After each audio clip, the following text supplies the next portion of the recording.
അമ്മേ പരിശുദ്ധമ്മേ, അമ്മേ പരിശുദ്ധമ്മേ, ദൈവമാതാവേ, കൃപാസനത്തിലൂടെ ഞങ്ങൾക്കും ഞങ്ങളുടെ ദേശത്തിനും അമ്മ മധ്യസ്ഥം തേടി തന്ന എല്ലാ അനുഗ്രഹങ്ങൾക്കും കൃപകൾക്കും ഞങ്ങളിപ്പോൾ ഹൃദയം നിറഞ്ഞ നന്ദി പറയുന്നു. അമ്മേ പരിശുദ്ധമ്മേ, ദൈവമാതാവേ, 2004 ഡിസംബർ 7-ാം തീയതി ഉച്ചകഴിഞ്ഞ് 2:30 കൃപാസനത്തിൽ സംഭവിച്ച അമ്മയുടെ പ്രത്യക്ഷപ്പെടലിനെ കുറിച്ച് തിരുസഭയ്ക്ക് സമർപ്പിച്ചിരിക്കുന്ന പഠനരേഖകളുടെ മേൽ സഭാത്മകമായ പഠനം ആരംഭിക്കുവാൻ ഞങ്ങൾ പ്രാർത്ഥിക്കുന്നു. അമ്മേ പരിശുദ്ധമ്മേ, ഭൂസ്വർലോകങ്ങളുടെ രാജ്ഞിയായ അങ്ങേയ്ക്ക് ഭൗമ സംരക്ഷണത്തിനായി പ്രപഞ്ച പ്രകൃതിയെ തന്നെ തിരുസഭ പ്രതിഷ്ഠിക്കുവാൻ ഈ പ്രത്യക്ഷീകരണ വഴി ഇടയാക്കണമേ. പരിശുദ്ധമ്മേ, ജപമാല മാതാവേ, സകല കൃപാസനം പ്രാർത്ഥനകളോടും ചേർത്ത് ഞങ്ങളിപ്പോൾ പ്രാർത്ഥിക്കുന്ന ഈ കുടുംബത്തിന്റെ പ്രത്യേക നിയോഗം പറ മക്കളെ.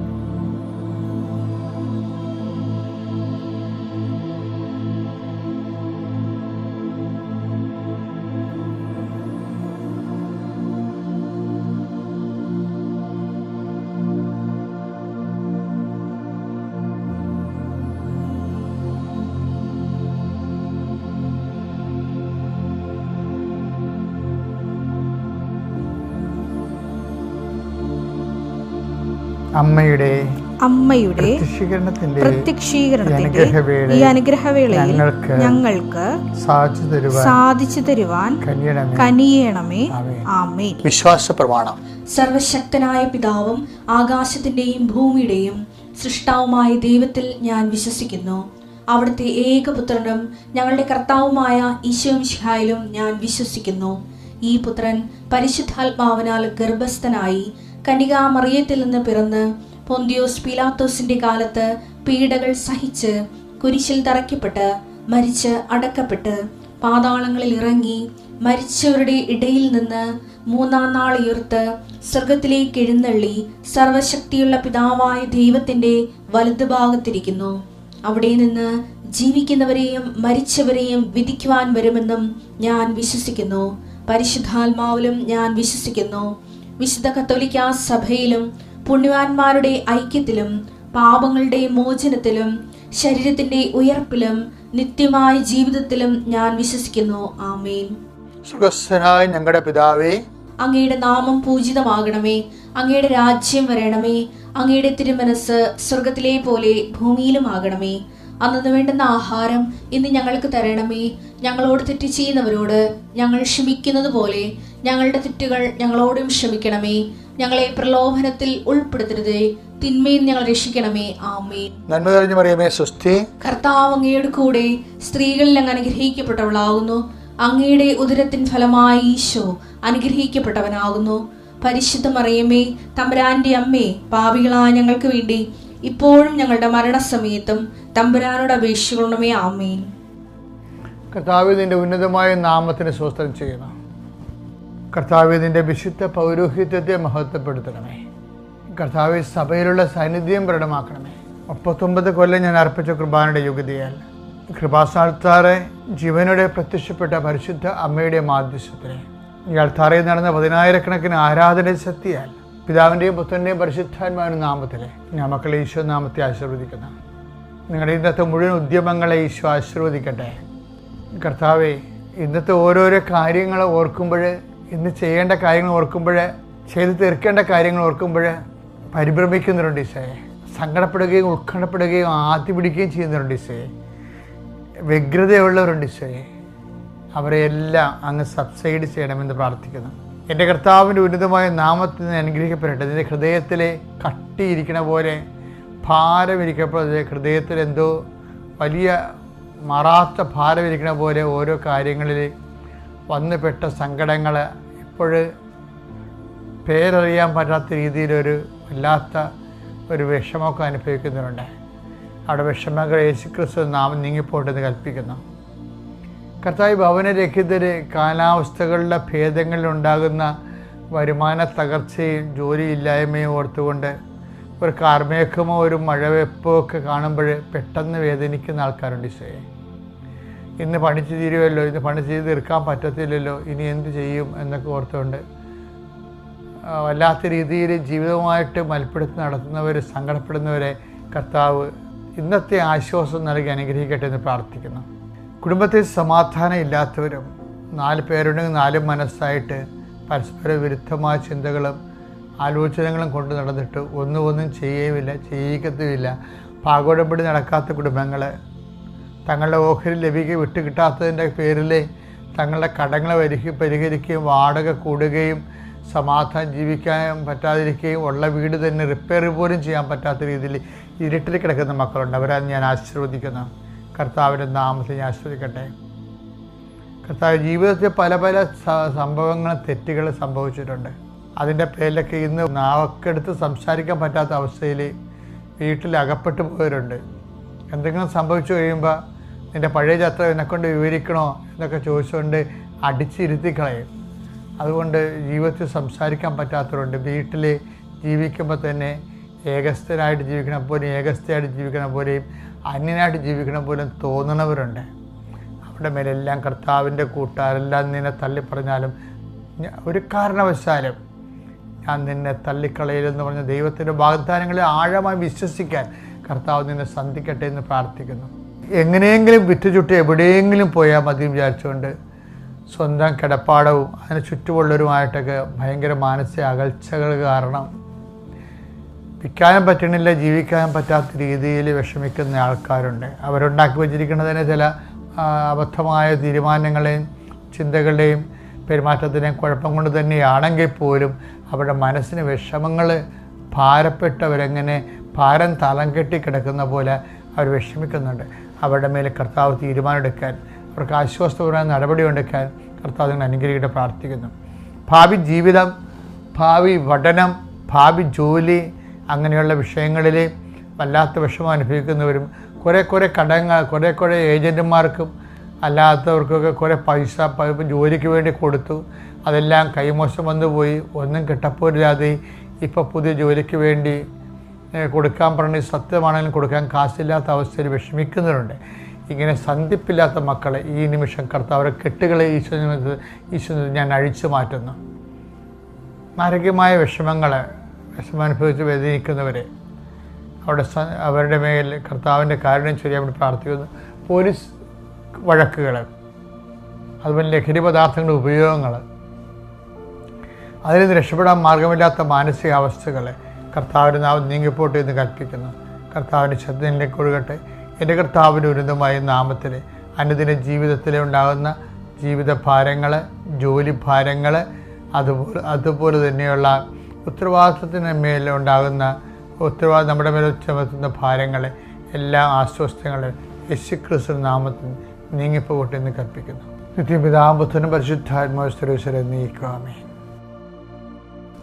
എൻ്റെ മക്കളെ, പിന്നെ ഉണ്ടല്ലോ ആധ്യാത്മിക ജീവിതം ഉണ്ടല്ലോ, നമ്മളൊന്ന് അല്പം ശ്രദ്ധിച്ചാൽ മതി, ഭയങ്കര സൂപ്പറാണ്. അതിൻ്റെ അതിലെ ഘടകങ്ങൾ ഈ ദിവസങ്ങളിൽ കർത്താവിനോട് പറഞ്ഞത് ഇത്രയേ ഉള്ളൂ. ഞാൻ കുർബാനയ്ക്ക് ഇൻട്രോഡക്ഷൻ കൊടുക്കാൻ നേരത്തെ കർത്താവ് പറഞ്ഞതാണ്. എബ്രാഹത്തിൻ്റെ ജീവിതം നോക്കിയാൽ നമുക്കിതിൻ്റെ അസ്ഥിവാരം അറിയാൻ പറ്റും. ആധ്യാത്മിക ജീവിതത്തിൻ്റെ അസ്ഥിവാരം. എബ്രാഹത്തിനോട് ദൈവം എന്താ പറഞ്ഞത്? 1 വിട്ടുപോരുക, 2 എന്താണ്? തിരിച്ചു പോകരുത്, 3 എന്താണ്? എൻ്റെ മുമ്പാകെ നിൽക്കുക, വിശുദ്ധി പാലിക്കുക. അത്രേ ഉള്ളൂ. ഉൽപ്പത്തി 12:1 കർത്താവ് അബ്രാമിനോട് അരുളി ചെയ്തു, നിന്റെ ദേശത്തെയും ബന്ധുക്കളെയും പിതൃഭവനത്തെയും വിട്ട് ഞാൻ കാണിച്ചു തരുന്ന നാട്ടിലേക്ക് പോവുക. ഉൽപ്പത്തി 24:5-6 അപ്പോൾ ദാസൻ ചോദിച്ചു, ആ സ്ത്രീക്ക് റബേക്കയ്ക്ക് എന്നോടുകൂടെ ഈ നാട്ടിലേക്ക് പോരാൻ ഇഷ്ടമില്ലെങ്കിലോ അങ്ങ് വിട്ടുപോകുന്ന നാട്ടിലേക്ക് അങ്ങയുടെ മകനെ ഞാൻ കൊണ്ടുപോകണമോ? അബ്രാഹാം പറഞ്ഞു, എന്റെ മകനെ അങ്ങോട്ട് കൊണ്ടുപോകരുത്. പെണ്ണ് കിട്ടില്ലെങ്കിലും കുഴപ്പമില്ല, തിരിച്ച് പഴയ പാപത്തിന്റെ ലോകത്തേക്ക് തിരിച്ചു പോകരുത്. അതാണ് വിഷയം. ഉൽപ്പത്തി 24:8. എന്നാൽ ആ സ്ത്രീക്ക് നിന്നോട് കൂടെ പോരാൻ ഇഷ്ടമില്ലെങ്കിൽ എന്റെ ഈ ശബദത്തിൽ നിന്ന് നീ വിമുക്തനാണ്. എന്റെ മകനെ അങ്ങോട്ട് തിരികെ കൊണ്ടുപോകരുതെന്ന് മാത്രം. അപ്പൊ രണ്ട് കാര്യങ്ങളില്ലേ. ഒന്ന്, വിട്ടുപോരുക, ദൈവത്തെ നിരക്കാത്ത ജീവിതാവസ്ഥകളിൽ നിന്ന് വിട്ടുപോരുക. രണ്ടെന്താണ്, അത്യാവശ്യ കാര്യം വന്നത് മകന് പെണ്ണ് കാണുന്ന ഒരു കാര്യമാണേ. മകന് ജീവിത പങ്കാളിയെ എടുക്കുന്ന പ്രധാനപ്പെട്ട ഒരു കാര്യമാണ്. അപ്പോൾ ആ കാര്യത്തിൽ പോലും തിരിച്ചു പോകേണ്ട ഒരു സാഹചര്യം വന്നാൽ പെണ്ണ് കെട്ടില്ലെങ്കിലും കുഴപ്പമില്ല, പക്ഷെ എന്നാലും ദൈവത്തിൽ നിന്ന് അകന്നു പോകരുത്, ദൈവവചനത്തിൽ നിന്ന് അകന്നു പോകരുത്. അതാണ് അത് നിങ്ങൾ ഓർക്കും ഇത് പാടല്ലേ? അങ്ങനല്ല, പാടാക്കാണ്. ഇതിന് ദൈവത്തിൻ്റെ വചനങ്ങൾ അനുസരിച്ചാണ് നമ്മൾ ജീവിക്കാൻ അത്യുത്സാഹവും ആഗ്രഹം കാണിച്ചു കഴിഞ്ഞാൽ നമുക്കൊരിക്കലും ദൈവം അങ്ങനെ ഒരു അവസ്ഥ കൊണ്ടുവരികയില്ല. ഈ പല ആൾക്കാർക്ക് ഈ അവസ്ഥകൾ വരണത് എന്താണെന്നറിയാവോ? പാപത്തിലേക്ക് പോകാനുള്ള അവസ്ഥകളും അതുപോലെ തന്നെ ജീവിത ചൈതന്യം നഷ്ടപ്പെടുത്താനുള്ള അവസ്ഥകൾ ആർക്കാ വരുന്നത്? ആ നഷ്ടപ്പെടുത്തിയിട്ടും ആ ചൈതന്യം ഉണ്ടായിട്ടും വലിയ കഥയൊന്നും ഇല്ലാത്ത ആൾക്കാർക്കാണ്, അത് നഷ്ടപ്പെട്ടാലും കുഴപ്പമില്ല എന്നുള്ള ആൾക്കാർക്കാണ് അതുപോലെ നഷ്ടപ്പെടുന്നത്. അത് നഷ്ടപ്പെട്ടാൽ എൻ്റെ ദൈവികമായ ചൈതന്യം നഷ്ടപ്പെട്ടാൽ എനിക്ക് ജീവൻ പോകണ പോലെയാണെന്ന് തോന്നുന്ന ആൾക്കാരില്ലേ, അവർക്കൊരു കുഴപ്പമില്ല, അവർക്ക് പ്രൊട്ടക്ഷനുണ്ട്, ദൈവം അവരെ പ്രൊട്ടക്റ്റ് ചെയ്യും. അപ്പോൾ ഇപ്പം ഈ കാലങ്ങളിലുണ്ടാകുന്ന എല്ലാ പാപവും പാപകരമായ ജീവിതവും അതെല്ലാം എന്താ പറയുക, നമ്മുടെ നേച്ചർ അനുസരിച്ചാണ് നമ്മൾ വീഴണത് അതിൻ്റെ അകത്ത്. അപ്പം അതിനാണ് നമ്മളൊരു ബലം പ്രയോഗം എന്ന് പറയണത്. ബലപ്രയോഗം എപ്പോഴും നടത്തേണ്ടി വരും. അല്ല ഈസി എന്ന് വെച്ചാൽ ഞാൻ ഈസി ആയിട്ടാണ് പറഞ്ഞെങ്കിലും ഈ ബലപ്രയോഗം ഉണ്ടാകും. അതുകൊണ്ട് ഈശോ പറഞ്ഞു, സ്ഥാപകനാൻ്റെ കാലം മുതൽ ഇന്ന് വരെ ദൈവരാജ്യം ബലവശമായിരിക്കുന്നു, ബലം പ്രയോഗിക്കണം എന്നാൽ പ്രവേശിക്കുന്നു. ഇതിവിടെ മത്തായി 11:12 സ്നാപയോഹന്നാന്റെ നാളുകൾ മുതൽ ഇന്ന് വരെ, അതായത് അനുതാപത്തെക്കുറിച്ച് ഔദ്യോഗികമായി പ്രഖ്യാപനം ഉണ്ടായത് അന്നുപോലെയാണ്. പുതിയ നിയമപ്രകാരം അനുതാപത്തെക്കുറിച്ച് ഔദ്യോഗികമായി ദൈവത്തിൻ്റെ നിലപാട് പറഞ്ഞിട്ടുള്ള സ്ഥലമില്ലേ, അന്ന് മുതലാണ് ഈ ബലം പ്രയോഗം വരുന്നത്. അത്രയും ബലപ്രയോഗം പണ്ടില്ലായിരുന്നു, മനസ്സിലായില്ലേ? പുതിയ നിയമം ബലപ്രയോഗത്തിൻ്റെ പുസ്തകമാണ് ശരിക്കും പറഞ്ഞാൽ. പഴയ നിയമത്തിലും ബലമില്ലെന്ന് പറഞ്ഞിട്ട് കാര്യമില്ല. അബ്രാഹത്തിനോട് പറയുന്നുണ്ട്, എന്താ പറയണത്? ഇപ്പം നീ വിട്ടുപോരുക, തിരിച്ചു പോകരുത്, പിന്നെ എന്താണ്, എൻ്റെ മുമ്പാകെ തന്നെ ഉണ്ടാകണം. ഉൽപ്പത്തി 17:1. അബ്രാമിന് 99 വയസ്സായപ്പോൾ കർത്താവ് പ്രത്യക്ഷപ്പെട്ട് അവനോട് അരുൾ ചെയ്തു, സർവശക്തനായ ദൈവമാണ് ഞാൻ, എന്റെ മുമ്പിൽ വ്യാപരിക്കുക, കുറ്റമറ്റവനായി വർത്തിക്കുക. എൻ്റെ മുമ്പിൽ വ്യാപരിക്കുക, കുറ്റമറ്റവനായി വർത്തിക്കുക. അപ്പോൾ നിങ്ങൾ ഓർക്കുകയോ, കുറ്റം ചെയ്യാത്ത മനുഷ്യരുണ്ടോ? കുറ്റം ചെയ്യാതെ ജീവിക്കാൻ പറ്റുമോ?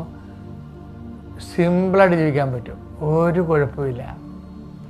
അതിൻ്റെ അകത്ത് ഏറ്റവും വലിയ പ്രശ്നം എന്താണെന്ന് അറിയാം, ആൾക്കാർക്കെല്ലാം ഇങ്ങനെ കുറ്റം ചെയ്യേണ്ടി വരണം. എന്തുകൊണ്ടാണെന്ന് അറിയാമോ? കുറ്റം ചെയ്താലും കുഴപ്പമില്ലെന്ന് ഉള്ളിൽ അങ്ങനെ ഒരു നിലപാടെടുത്തിട്ടാണ്. കുറ്റം ചെയ്യുന്ന കുഴപ്പമാണെന്ന് നിലപാടെടുത്തു കഴിഞ്ഞാലേ നമുക്ക് കുറ്റം ചെയ്യാൻ പറ്റത്തില്ല. അതാണ് മെയിൻ വിഷയം. അതിൻ്റെ ഒരു സംശയമില്ല. ഇപ്പം എൻ്റെ കൂടെയുള്ള വിജയകുമാർ സാറും ജോമോളും എന്നൊക്കെ പറഞ്ഞാൽ കുർബാന ഒരിക്കലും മുടക്കത്തില്ല. ഞാനും വിജയകുമാർ, ജോമോള് കുർബാന അടുത്ത വണ്ടിക്ക് എറണാകുളത്തെങ്കിലും പോയി രാത്രി എപ്പോഴാണ് കുർബാന ഉള്ളത് ആ കുർബാനയൊക്കെ അവ കൂടിയിരിക്കും. അപ്പോൾ കുർബാന കൂടിയില്ലേ കുഴപ്പമില്ലെന്ന് പറഞ്ഞിരിക്കണേ എല്ലാ കുർബാനയും കഴിപ്പോവും. കുർബാന കൂടിയില്ലേ കുഴപ്പമില്ല എന്ന് പറഞ്ഞ ആൾക്കാരില്ലേ, അവർക്ക് എല്ലാ കുർബാനയും മുടങ്ങും, ഞായറാഴ്ച കുർബാനയും മുടങ്ങും. വിജയകുമാർ അങ്ങനെയാണ്. വിജയകുമാർ എൻ്റെ കൂടെ എവിടെ വന്നാലും ആദ്യം അവിടെ കുർബാന സെറ്റ് ചെയ്യുക. അവിടെ ഏത് രാജ്യത്ത് പോയാലും അവിടെ ആദ്യം ചെല്ലുമ്പോൾ കുർബാന ചെല്ലാനുള്ള പരിപാടി പുള്ളി എങ്ങനെയെങ്കിലും ഒപ്പിച്ചെടുക്കും. ഒരച്ഛനെ കിട്ടിയാലും ശരി, ആ അച്ഛനെ കൊണ്ട് ഒറ്റയ്ക്ക് വേണ്ടി കുർബാന ചൊല്ലിയിട്ടുണ്ട്. ഒറ്റയ്ക്ക് പുള്ളിക്കാരൻ്റെ മാത്രം കുർബാന. ഒരു ദിവസം ഒരു സ്ഥലത്ത് പോയപ്പോൾ കുർബാന ചൊല്ലിയപ്പോൾ ആ അച്ഛന് ഏതാണ്ട് 2000-3000 രൂപ കൊടുത്തു. എന്താണെന്നറിയാമോ? അങ്ങനെ അന്ന് കൂടുതൽ കുർബാന കൂടിയില്ല. അപ്പോൾ ഞങ്ങൾ ശങ്കരത്തോപ്പ് തമിഴ്നാട്ടിൽ പോയപ്പോൾ ആ അച്ഛനെ പോയി പ്രൈവറ്റായിട്ട് കണ്ടപ്പോൾ അച്ഛൻ സഹായിക്കണം, അച്ഛൻ എന്ന് കുർബാന കൂട്ടി വെച്ചാൽ എനിക്ക് വേണ്ടി കുർബാന എഴുതി അച്ഛൻ ചോദിക്കുക. അച്ഛൻ ചെലുത്തി കൊടുത്ത് ഒരു ഗിഫ്റ്റ് കൊടുത്ത് ആ അച്ഛന്. അപ്പോൾ അതെന്ന് വെച്ചാൽ അപ്പം നമ്മൾക്ക് കുർബാന മിസ്സാകരുതെന്ന് വിചാരിച്ചാൽ മിസ്സാകത്തില്ല. മിസ്സായാലും കുഴപ്പമില്ലെന്ന് വിചാരിച്ചാൽ മിസ്സായിക്കൊണ്ടേ ഇരിക്കും. അതുപോലെയാണ് ഈ പാപത്തിൻ്റെയും കുറ്റത്തിൻ്റെയും അവസ്ഥ. പാപം ചെയ്യരുത് എന്ന് പറഞ്ഞാൽ ചെയ്യാൻ പറ്റത്തില്ല, ചെയ്താലും കുഴപ്പമില്ല. എന്താ നമ്മൾ ദൈവം കള്ളം കാണിക്കുന്നൊക്കെ പറഞ്ഞാൽ ചില ആൾക്കാർ ലൈസൻസ് എടുക്കത്തില്ല പാപം ചെയ്യാൻ വേണ്ടി. അങ്ങനെയുള്ളവർക്ക് പാപം ചെയ്യത്തുള്ളവർ. അപ്പോൾ അത് സൂക്ഷിക്കുക, ശ്രദ്ധിക്കുക. Thank you.